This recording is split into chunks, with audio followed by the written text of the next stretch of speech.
नमस्कार दोस्तों, हम लेकर आ चुके हैं आप लोगों के लिए 20 मिनट में सौभाग्य 50 ताज़ा और बड़ी खबरें बताएंगे। दोस्तों, प्रधानमंत्री नरेंद्र मोदी के ऊपर भड़के राहुल गांधी, कहा फिलहाल देश में आज़ादी के दिन भी मोदी सरकार ने दोस्तों अडानी और अंबानी को बचा रही। आखिरकार क्यों दोस्तों ममता बनर्जी आ गई हैं घेरे में? कैसे ममता बनर्जी जो है यहाँ पर पूरी तरीके से फंस चुकी हैं? क्यों आखिरकार दोस्तों भारतीय जनता पार्टी के ऊपर हमलावर हुए अखिलेश यादव, कहा इनका बस चले तो मुस्लिम यादव को वोट ही ना देने दें। और कैसे भारतीय जनता पार्टी के हर एक सवाल का ममता बनर्जी ने दिया दोस्तों मुंहतोड़ जवाब। क्यों राम रहीम और दोस्तों पाखंडी बाबा आ जाते हैं जेल से बाहर, बताएंगे क्यों सरकार उन पर मेहरबान रहती है। तमाम मुद्दों पर होगी बात, लेकिन उससे पहले अगर आपने अब तक हमारे चैनल को सब्सक्राइब नहीं किया कर लीजिए। पास में एक घंटी आएगी, इसको भी दबाइए ताकि हमारे हर वीडियो की अपडेट आपको मिल पाए। लेकिन उससे पहले दोस्तों सभी लोगों को जो है यहाँ पर बहुत बहुत बधाई 15 अगस्त की। आपको बता दें चले दोस्तों, दरअसल प्रधानमंत्री के ऊपर जमकर भड़कते हुए नजर आए राहुल गांधी। कहा फिलहाल देश में गरीबी बढ़ती जा रही है और अडानी को बचाने में लगी है सरकार। दरअसल आपको बता दें चले दोस्तों, कहने को तो हमारा देश आज़ाद है, लेकिन अभी भी कुछ ऐसे हाथों में जो हमारे देश को गुलाम बनाकर रखना चाहते हैं। और वो कौन है ये आप अच्छे से जानते हैं। नरेंद्र मोदी के राज में दोस्तों पूंजीपतियों के वारे न्यारे हो रहा है और गरीब बेचारा और गरीब होता चला जा रहा है। भारतीय जनता पार्टी ये बताने का कष्ट करेगी कि दोस्तों अडानी कौन लगता है उनका। उससे भी बड़ी बात दोस्तों मैं आपसे पूछना चाहता हूँ कि प्रधानमंत्री जो बड़ी बड़ी बातें करते हैं, सिर्फ बातें ही हैं उनकी या फिर वो कुछ करेंगे भी? क्योंकि अगर एक तरीके से देखा जाए दोस्तों तो देश में जो हालात इस वक्त बने हुए हैं उसका जिम्मेदार कौन है? आज उत्तर प्रदेश से लेकर तमाम राज्यों में दोस्तों कोई महिलाएं सुरक्षित नहीं है। हमारे देश की सुरक्षा पर सवाल उठ रहा है और ये सारी चीज़ें दोस्तों सवाल शक के घेरे में आती हैं। लेकिन भारतीय जनता पार्टी दोस्तों हाथ पे हाथ बनी हुई बैठी हुई है। जब दूसरे के राज्य में घटना होती है दोस्तों तो बीजेपी मोर्चे निकालती है, लेकिन जब खुद के राज्य में छोटी छोटी बच्चियों के साथ रेप कर दिए जाते हैं दोस्तों तो भारतीय जनता पार्टी मुंह में दही जमा कर रखती है। ये है बीजेपी की असलियत। आपको बता दें चले दोस्तों, अगली जो बड़ी खबर निकल कर आ रही, ममता बनर्जी का बीजेपी के ऊपर हमला। कहा फिलहाल मुझे भले ही गालियां दो लेकिन बंगाल को गाली मत देना। दरअसल आपको बताते चले दोस्तों, ममता बनर्जी इस वक्त कोलकाता रेप केस को लेकर फंसी हुई हैं। लोग ममता सरकार पर सवाल उठा रहे हैं, लेकिन दोस्तों ममता बनर्जी पर सवाल उठना चाहिए, वो बात सही है।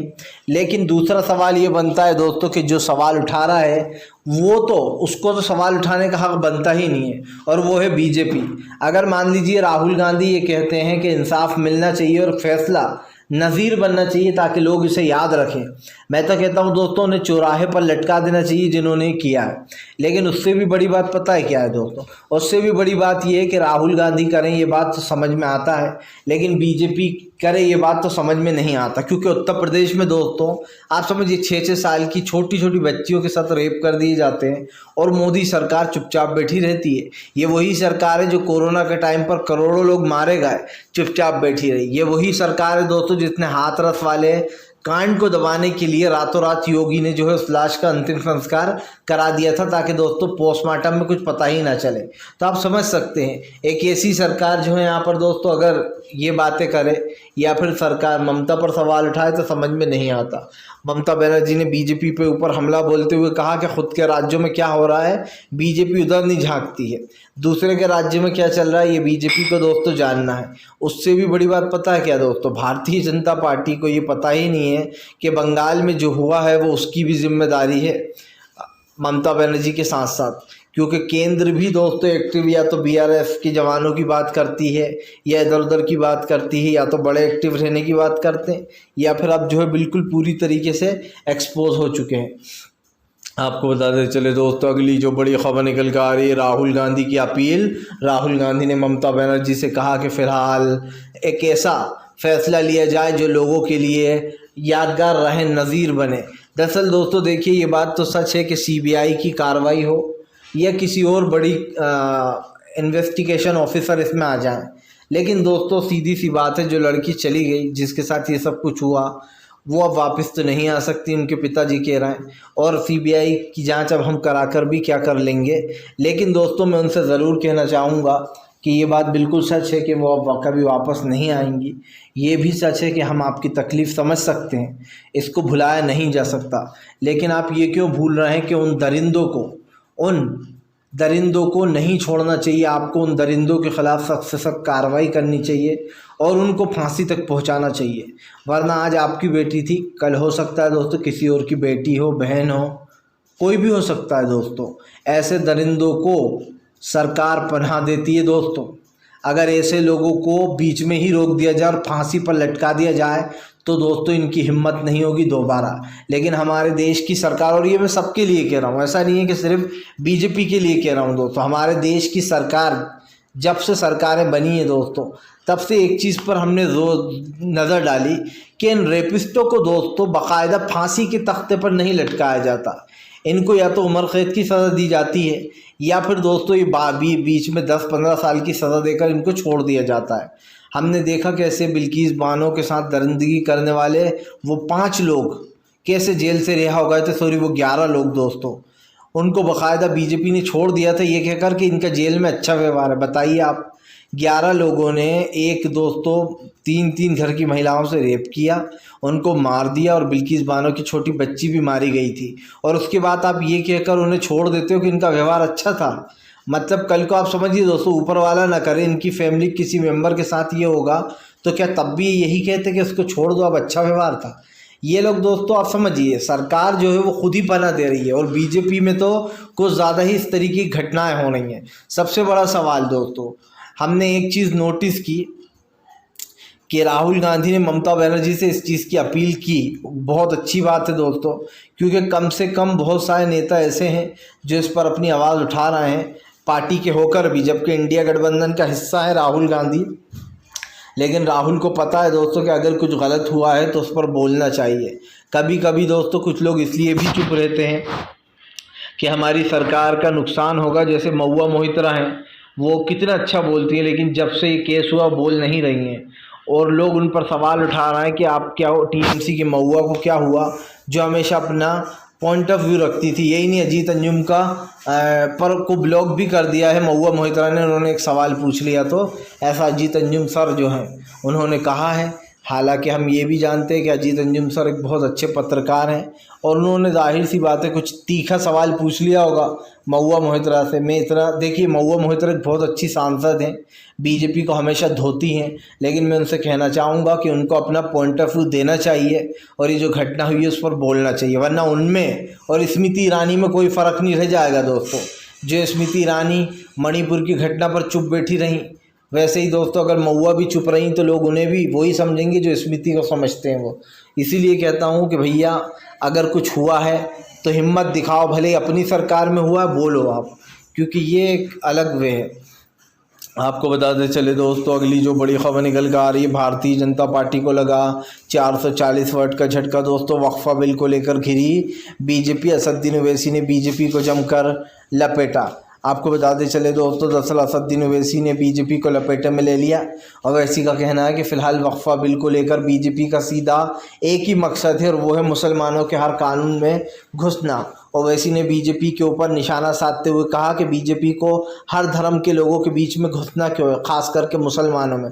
सबसे पहले दोस्तों अगर हम देखें तो बीजेपी के 10 साल के कार्यकाल में सिर्फ मुस्लिमों के ख़िलाफ़ ही कानून आए और ज़्यादातर किसी के लिए नहीं, और छुटपुट दूसरों के ख़िलाफ़ भी आए, लेकिन जो सबसे ज़्यादा कानून है मुस्लिमों के लिए। सबसे पहला दोस्तों धर्मांतर कानून। मुस्लिमों पर यह आरोप लगाया जाता था कि ये लोग ज़बरदस्ती धर्मांतर कराते हैं, जबकि दोस्तों कभी भी कोई ज़बरदस्ती अपना धर्मांतर नहीं होने देता, ये आप भी जानते हैं। जब जिसका मन होता है वो अपनी मर्ज़ी से करता है।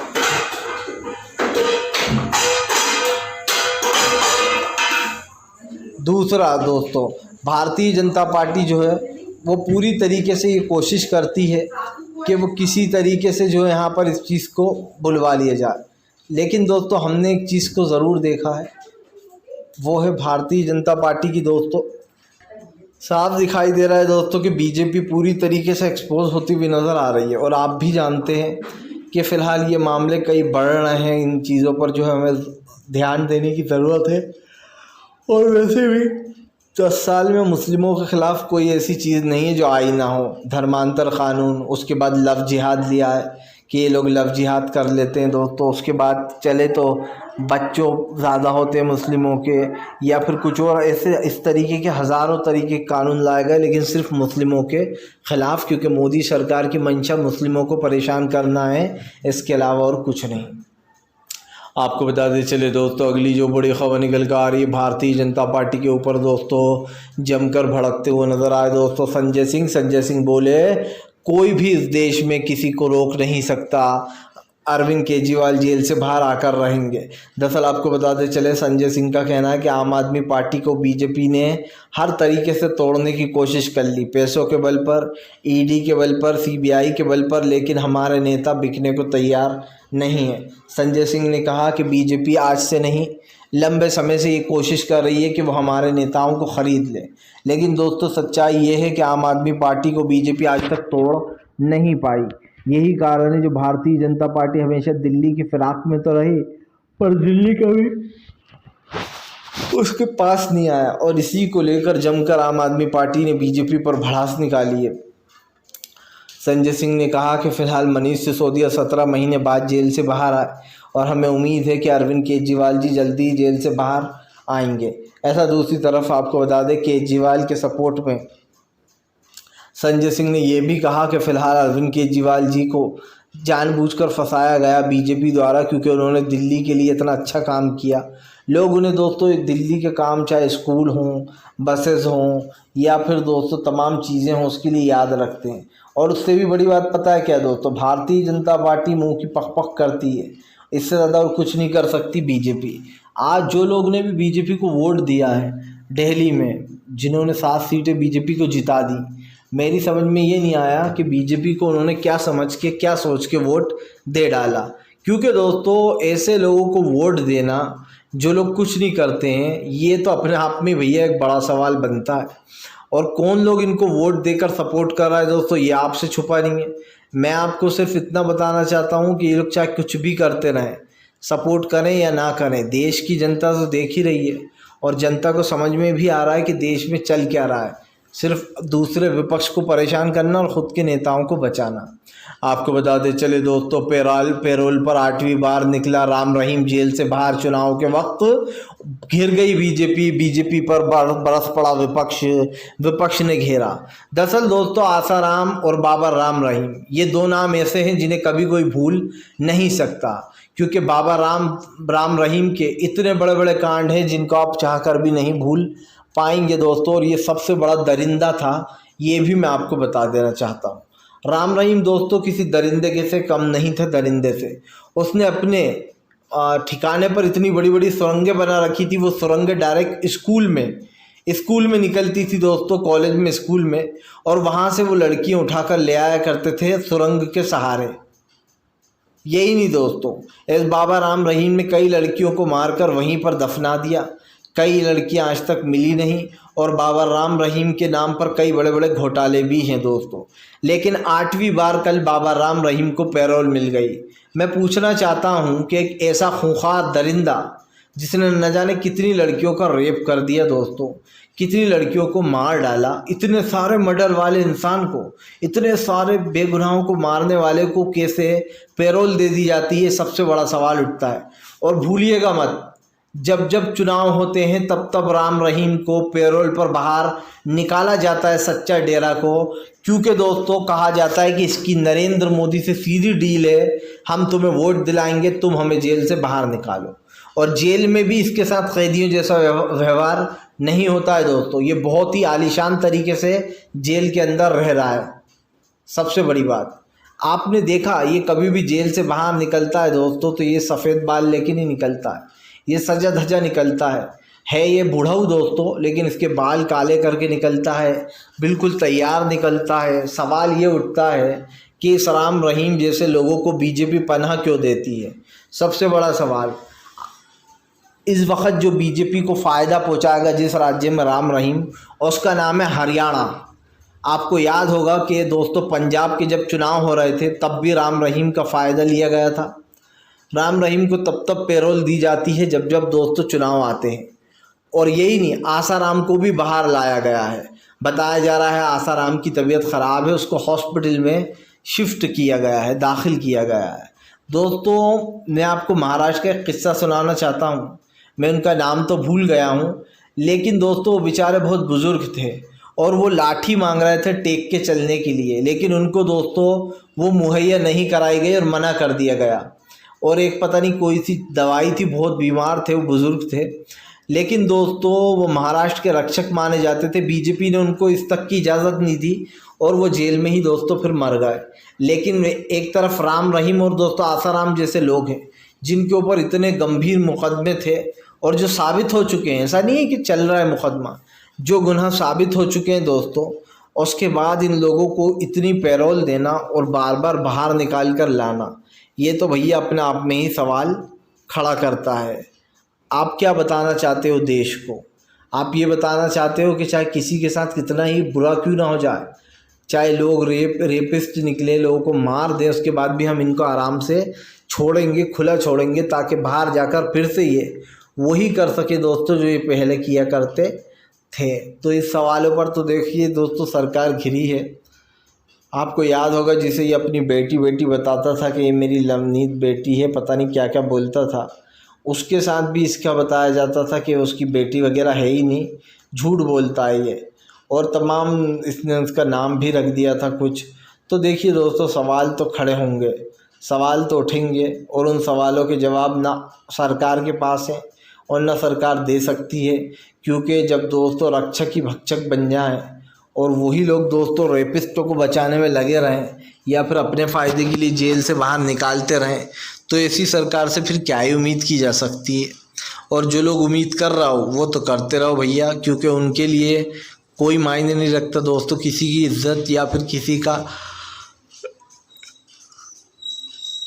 इंसानियत दोस्तों, क्योंकि जो हो रहा है वो भी हमारे सामने और जो आगे जनता करेगी इनके साथ वो भी हमारे सामने है।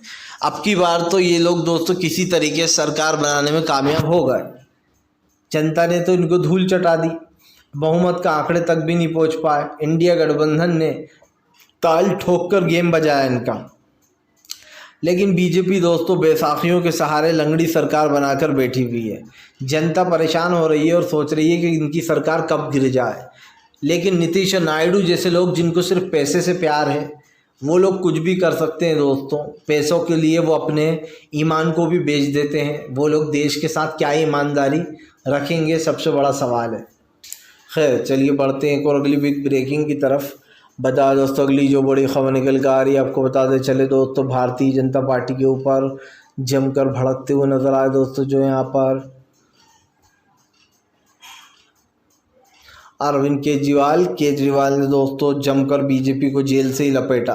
दरअसल आपको बताते चले अरविंद केजरीवाल ने संदेश दिया है दोस्तों कि वो जनता के लिए कुछ भी करने को तैयार हैं, वो और भी कितने ही साल अगर यहाँ रहना पड़ा तो वो रहेंगे।